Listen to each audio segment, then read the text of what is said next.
Dear students, आज के इस वीडियो में हम डिस्कस करेंगे हरित क्रांति के बारे में।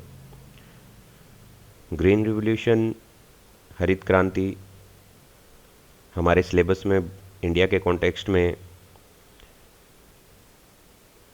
हम पढ़ते हैं, और इंडिया के कॉन्टेक्स्ट में पढ़ने से पहले हम देखते हैं कि ग्रीन रिवॉल्यूशन है क्या और इसका ओरिजिन कहाँ से हुआ। सबसे पहले हम देखते हैं कि इस टर्म को कॉइन किसने किया था। सबसे पहले इस टर्म को विलियम गॉड ने यूज़ किया था और इन्होंने इसका नामकरण किया था 1968 में। और ये एक इस तरह की मूवमेंट थी जिसमें एग्रीकल्चर प्रोडक्शन में, कृषि उत्पादन में वृद्धि के लिए ये लाई गई थी। और इसके लिए सबसे पहले जो मेथड्स यूज़ किए गए जिससे कृषि उत्पादन को बढ़ाया जा सके, वो था नई क्रॉप्स का उत्पादन, इरिगेशन, सिंचाई की सुविधाओं को बढ़ाना, फर्टिलाइज़र खाद का प्रयोग करना, पेस्टिसाइड्स का प्रयोग करना और कृषि का मैकेनाइजेशन। ये तरीके थे खाद्यान्न उत्पादन के लिए ग्रीन रिवॉल्यूशन के तहत, जिसमें यह प्लान किया गया कि इन सब के माध्यम से कृषि उत्पादन को बढ़ाया जाएगा।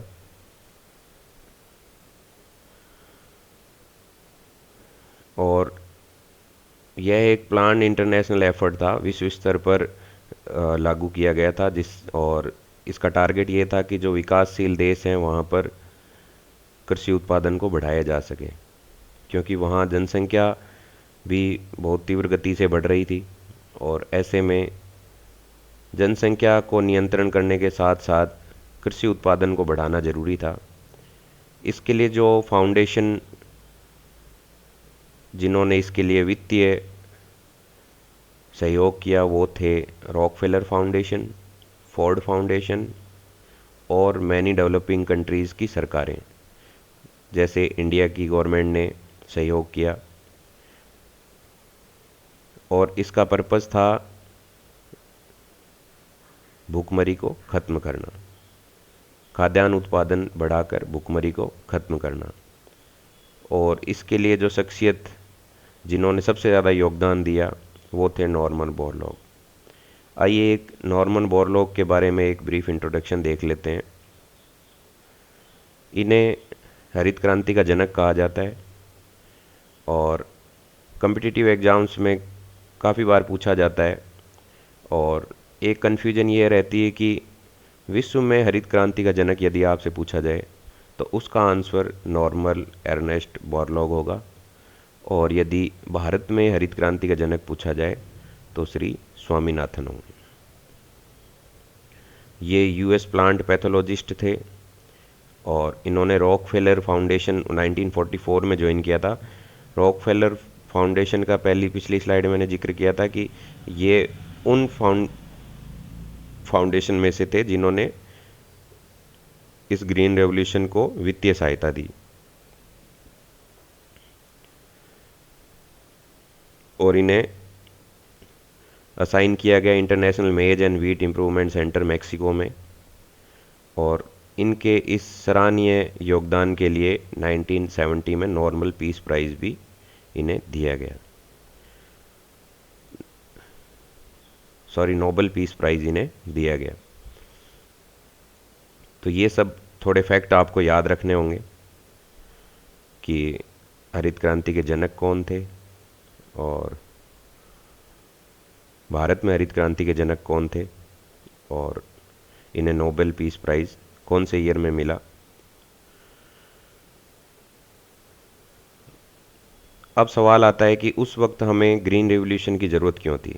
अभी ये जो हम पढ़ रहे हैं वो हम विश्व के कॉन्टेक्स्ट में पढ़ रहे हैं हरित क्रांति को, कि विश्व को हरित क्रांति की क्यों आवश्यकता थी। अगले लेक्चर में हम इंडिया के कॉन्टेक्स्ट में हरित क्रांति को पढ़ेंगे। तो पहला कारण था, उस टाइम विश्व में अर्बन पॉपुलेशन बहुत ज़्यादा बढ़ रही थी, अर्बनाइजेशन काफ़ी ज़्यादा बढ़ रहा था, पॉपुलेशन भी काफ़ी तीव्र गति से बढ़ रही थी, लेकिन उस अनुपात में खाद्यान्न उत्पादन नहीं बढ़ रहा था। तो एक चिंता का विषय था। आगे की स्लाइड में हम माल्थस की थ्योरी भी पढ़ेंगे, तो हम उस थ्योरी के माध्यम से जानेंगे कि क्यों खाद्यान्न उत्पादन का जनसंख्या के अनुपात में बढ़ना जरूरी है। यदि हम एवोल्यूशन ऑफ एग्रीकल्चर देखें कि एग्रीकल्चर कृषि का विकास किस तरह से हुआ है, तो ईयर वाइज हम देख सकते हैं इस तरह से। पहले हिस्टोरिकल एग्रीकल्चर थी, उसके बाद में 500 से 1500 ईस्वी तक फ्यूडल एग्रीकल्चर, सामंतवादी एग्रीकल्चर रही। फिर उसमें थोड़े साइंटिफिक मेथड्स का यूज़ होने लगा, थोड़ी पुरातन कृषि को हमने छोड़ दिया। तो 1500 से 1960 के दशक तक हमने थोड़ा हमारी एग्रीकल्चर को, कृषि को उन्नत किया।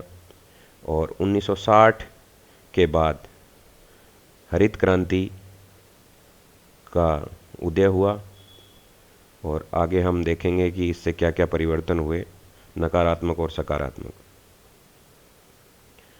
सबसे पहला जो सकारात्मक परिणाम नज़र आया वो आप इस ग्राफ से भी देख सकते हैं कि 1950 में जो व्हीट का प्रोडक्शन था मैक्सिको में, नॉर्मन बोरलॉग के प्रयास मैक्सिको से ही शुरू हुए थे और उन्होंने वहीं पर अपने प्रयोग किए थे, और बाद में विकासशील देशों में और अन्य देशों में हरित क्रांति का उदय हुआ। तो आप एक क्लियर डिफरेंस देख सकते हैं कि पहले उत्पादन कितना कम था, और ना सिर्फ ये उत्पादन दुगना हुआ 20 सालों में, बल्कि उत्पादन में अप्रत्याशित वृद्धि दर्ज की गई। और इसी सफलता के कारण हरित क्रांति को अन्य देशों में भी लाया गया।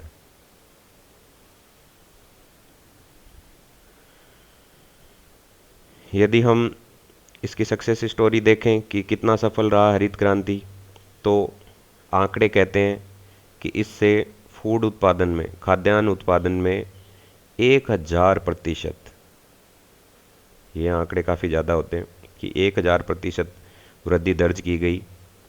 और उसका कारण था क्रॉप की नई वैरायटी का इस्तेमाल किया गया, सिंचाई के साधनों का इस्तेमाल किया गया, फर्टिलाइज़र और पेस्टिसाइड्स का इस्तेमाल किया गया, और कृषि का मैकेनाइजेशन किया गया, अर्थात उन्नत कृषि की गई। और एक सकारात्मक परिणाम ये रहा कि इससे फेमाइन, जो अकाल हैं, उसमें 20% की कमी दर्ज की, और ग्लोबल कैरिंग कैपेसिटी में भी उछाल दर्ज किया गया। तो ये तो थी ग्रीन रिवॉल्यूशन, हरित क्रांति की सक्सेस स्टोरी। यदि एग्रीकल्चर पर हम इसका इफ़ेक्ट देखें, तो सबसे पहला इफ़ेक्ट था कि इससे पहले जो एग्रीकल्चर थी वो नोमैडिक टाइप थी, यानी कि कोई स्थायी कृषि नहीं थी, घुमक्कड़ कृषि ज़्यादा थी, और चरवाहा कृषि जिसे कहते हैं, उस तरह की कृषि का ज़्यादा प्रचलन था। क्योंकि जहाँ भी एक स्थायी जगह पर कृषि कम ही की जा रही थी, और पशुओं को चराने के लिए और खाद्यान्न की तलाश में मानव एक जगह पर स्थायी नहीं था। इसका परिणाम ये हुआ कि नोमैडिक जो चरवाहा कृषि टाइप था वो, उसका चलन ही खत्म हो गया, और लोगों ने पशु पालना शुरू कर दिया, और वहीं पर पौधे और अन्य जो फसलें हैं वो वहीं उगाने लगे। मोबिलिटी ख़त्म हो गई, इसके कारण अन्यत्र जाना नहीं पड़ा, और फूड पर जो जो हमारी डिपेंडेंस थी वो कम हो गई, और परमानेंट सेटलमेंट, लोगों ने अपने स्थायी अधिवास बना लिए, एक जगह पर स्थायी रूप से बसने लगे। और सबसे जो, अगर हम मानव विकास के नज़रिए से देखें, तो जीवन प्रत्याशा में वृद्धि हुई। क्योंकि इससे पहले कम उत्पादन के कारण या अकाल के कारण, और जिसे कुपोषण के कारण जीवन प्रत्याशा कम थी, और एग्रीकल्चर खाद्यान्न उत्पादन में बढ़ोतरी के कारण हमारी जीवन प्रत्याशा भी बढ़ने लगी।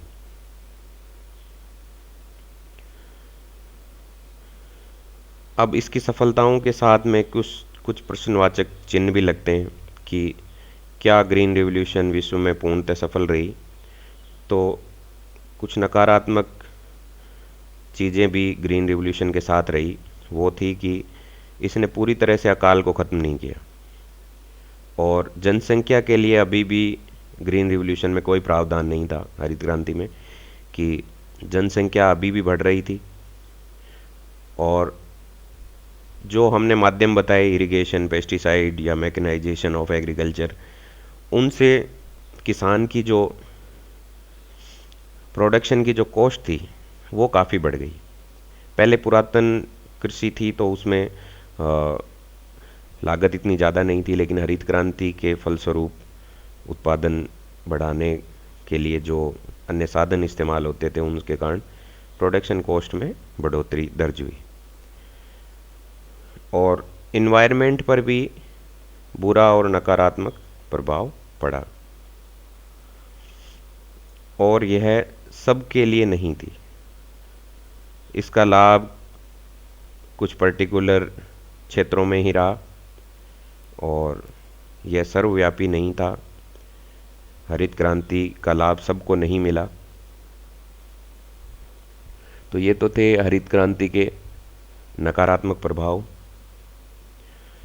कॉम्पिटिटिव एग्जाम्स में ये तो हरित क्रांति विश्व के कॉन्टेक्स्ट में हमने पढ़ी थी। अब अगले लेक्चर में हम इंडिया के कॉन्टेक्स्ट में पढ़ेंगे।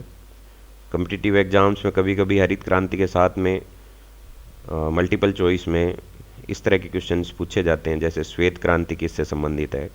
तो एक नज़र डाल लेते हैं। श्वेत क्रांति दुग्ध उत्पादन से संबंधित है। नीली क्रांति की यदि बात करें तो यह मत्स्य उत्पादन से संबंधित है। भूरी क्रांति की बात करें तो यह उर्वरक उत्पादन से संबंधित है। रजत क्रांति की बात करें तो यह अंडा उत्पादन से। आप इसके कलर से इसे थोड़ा याद रख सकते हैं। जैसे श्वेत क्रांति आप डायरेक्टली लिंक कर सकते हैं कि दूध का रंग सफ़ेद होता है। नीली क्रांति है तो समुद्र नीला है, मत्स्य उत्पादन। भूरी क्रांति खाद का रंग भूरा होता है। पीली क्रांति तिलन से संबंधित है, क्योंकि ऑयल फाइनली ऑयल का कलर येलो होता है। कृष्ण क्रांति या काली क्रांति बायोडीजल, डीजल का कलर काला होता है। लाल क्रांति को देख लें तो टमाटर और मांस से संबंधित है, दोनों का कलर रेड है। गुलाबी क्रांति झींगा या झींगा मछली से संबंधित है, इसका कलर भी पिंक होता है। बादामी क्रांति मसाले, मसाले मोस्टली का कलर बादामी रंग होता है। सुनहरी क्रांति फल उत्पादन। अमृत क्रांति नदी जोड़ो परियोजना। तो ये आप हरित क्रांति के साथ में इन क्रांति के बारे में भी आप याद रखें। इस तरह के क्वेश्चंस अमूमन पूछे जाते हैं।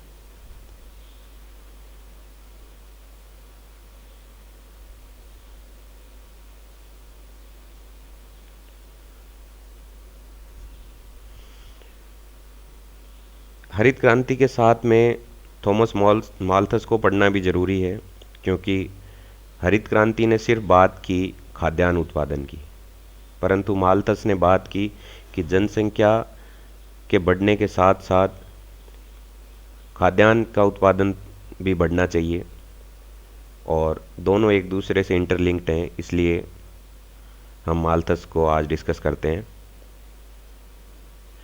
माल्थस का जन्म 1776 में हुआ था, और माल्थस की पॉपुलेशन के बारे में प्रेडिक्शन थी कि आगे इनका हम नियम पढ़ेंगे। उससे पहले देखते हैं कि उनकी बुक थी an essay on the principle of population, जिसमें 1798 में इन्होंने ये सिद्धांत दिया था। और उनका मानना था कि पॉपुलेशन जो है वो जियोमेट्रिकली बढ़ती है। जियोमेट्रिकली यानी 1 से 2, 2 से 4 और 4 से 8, 8 से 16, 16 से 32, 64 फिर एंड सो ऑन। और इस तरह ये जियोमेट्रिकली आगे बढ़ती रहती है। जबकि समस्या यह है कि जो फूड सप्लाई है, अर्थात जो हमारे खाद्यान्न है, जो हमारा खाद्यान्न उत्पादन है, वो अरिथमेटिकली बढ़ता है, अर्थात जो हम गिनती गिनते हैं 1 2 3 4 5 इस तरह से बढ़ता है।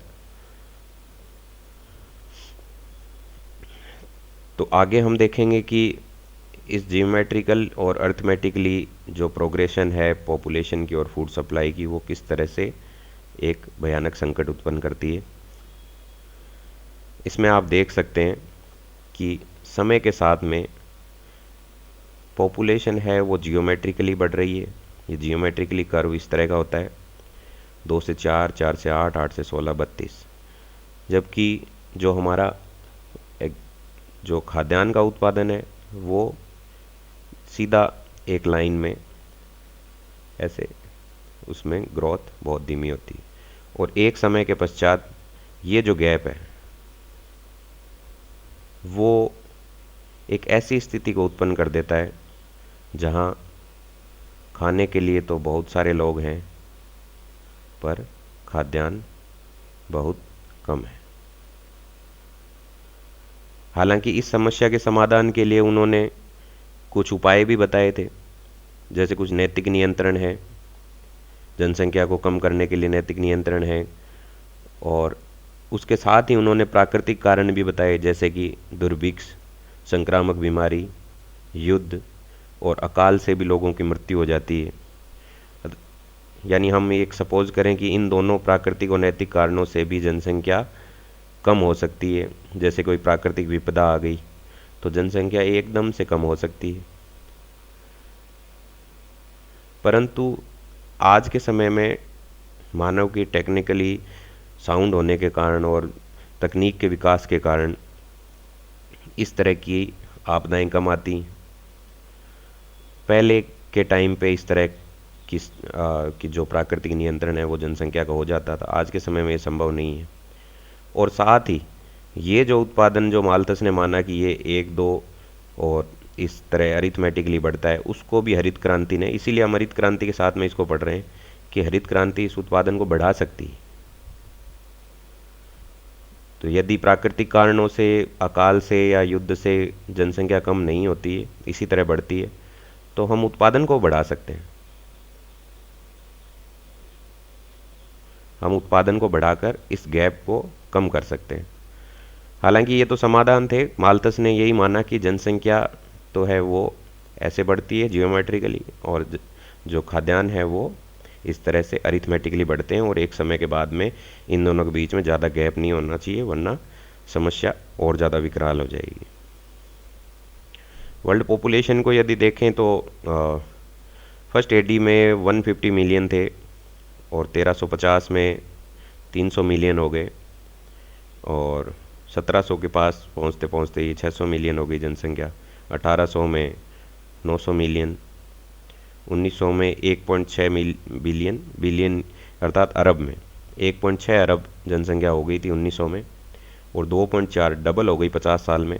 ये मैं मैप आपको इसलिए दिखा रहा हूँ कि जनसंख्या में उतना समय नहीं लगा बढ़ने में। आप टाइम देखिए, टाइम लगभग 2000 साल से ज़्यादा का समय है, और लास्ट के जो स्टार्टिंग के 1500-1600 ईयर्स हैं उनमें इतनी जनसंख्या नहीं बढ़ी जितनी 1900 के बाद में। आप देखिए 1900 के बाद में 1.6 बिलियन से जनसंख्या 1950 में डबल हो गई 50 सालों में, जो पिछले 1800-1900 सालों में नहीं हुई थी। और फिर 35 साल में उसकी भी डबल हो गई, और अब एक्सपेक्टेड ये है कि 2020 में ये 8 बिलियन के करीब है। तो जनसंख्या को डबल होने में टाइम दिन ब दिन कम होता जा रहा है, बल्कि उत्पादन उस अनुपात में नहीं बढ़ा है। अब ये तो था माल्थस का पॉपुलेशन का प्रेडिक्शन। उनका पॉपुलेशन का प्रेडिक्शन काफ़ी हद तक ठीक था कि जियोमेट्रिकली जनसंख्या बढ़ रही है, और वैसा हो भी रहा है, और जनसंख्या उसी अनुपात में, लगभग उसके आसपास ही उसी अनुपात में ग्रोथ कर रही है। लेकिन जो उन्होंने कहा था कि खाद्यान्न उत्पादन है वो अरिथमेटिकली बढ़ता है, उस क्षेत्र में इनका सिद्धांत काफ़ी आलोचनाएं पाता है। जैसे Malthus failed to consider birth control को, वो उसके बारे में उन्होंने सिद्धांत दिया, तब नहीं सोचा था कि बर्थ कंट्रोल को भी टेक्निकली या टेक्नोलॉजी के द्वारा नियंत्रित किया जा सकता है, और टेक्नोलॉजी एडवांसेस के कारण उत्पादन को भी बढ़ाया जा सकता है, जनसंख्या को कम किया जा सकता है, अकाल या जिस तरह की बातें उन्होंने युद्ध की बातें की या संक्रामक बीमारियों की बातें की, उसे हम टेक्नोलॉजी से काफ़ी हद तक काबू कर सकते हैं। ग्रीन रिवॉल्यूशन के बारे में भी ये बाद में आया था। तो ग्रीन रिवॉल्यूशन ने भी इस सिद्धांत को का तोड़ निकाला कि नहीं, कि खाद्यान्न को भी बढ़ाया जा सकता है, उसकी उत्पादन को जनसंख्या की तरह उसके भी ग्रोथ डबल की जा सकती है। उस वक्त माल्थस ने सिद्धांत दिया, उस टाइम फर्टिलाइज़र का बहुत कम इस्तेमाल होता था, इरिगेशन बहुत कम था, सब्सिस्टेंस फार्मिंग थी। सब्सिस्टेंस फार्मिंग यानी जितना भी उत्पादन किया जाता है वो निर्वाह कृषि कहते हैं इसे हिंदी में, या अर्थात निर्वाह के लिए फार्मिंग होती थी। इसलिए भी उन्होंने ये माना कि खाद्यान्न के उत्पादन को ज़्यादा नहीं किया जा सकता, और कन्वेंशनल कल्टीवेटर थे, जो कृषक थे वो परंपरागत कृषि करते थे, और इसी सब चीज़ों को ध्यान में रखते हुए माल्थस ने ये सिद्धांत दिया था। तो उन्होंने इस चीज़ को उनको आभास नहीं था टेक्नोलॉजी का। और नव माल्थसवादियों के अनुसार माल्थस का जनसंख्या नियम तकनीकी क्रांति आने से कुछ समय के लिए टल भले ही जाए, परंतु अंततः काफ़ी हद तक लागू होता है। हाँ, ये बात बिल्कुल सही है कि जनसंख्या को कम किया जा सकता है और खाद्यान्न को थोड़ा बढ़ाया जा सकता है, लेकिन फिर भी जनसंख्या का बढ़ना जो है वो फिर भी एक समस्या है, और इन दोनों के बीच में जो गैप है वो इतना आसानी से कम नहीं किया जा सकता है। जैसे उदाहरण के रूप में हम देख चुके हैं कि हरित क्रांति और श्वेत क्रांति ने खाद्यान्न में वृद्धि कर जनसंख्या वृद्धि की तुलना में इनकी जो खाद्यान्न की वृद्धि है वो तेज़ रही है, परंतु खाद्यान्न की उत्पादन वृद्धि की भी अपनी एक सीमाएं हैं। अतः राष्ट्रीय कल्याण की दृष्टि से नैतिक नियंत्रणों द्वारा अथवा कृत्रिम उपायों से जनसंख्या की वृद्धि पर नियंत्रण करना बहुत जरूरी है। तो ये तो था माल्थस का सिद्धांत, और इसे उस सिद्धांत को हमने देखा कि उन्होंने क्या क्या थ्योरी अपनी पोस्टुलेट की थी, उसमें क्या क्या प्रिंसिपल्स दिए थे, और हमने उसको हरित क्रांति से भी जोड़ कर देखा, और उनके ऑल ओवर उस पूरे नियम को पूरी थ्योरी को हमने डिस्कस किया। अगली क्लास में हम भारत में हरित क्रांति किस तरह से रही और उसके क्या नेगेटिव और पॉजिटिव इम्पैक्ट रहे, इसको डिस्कस करेंगे। Thank you.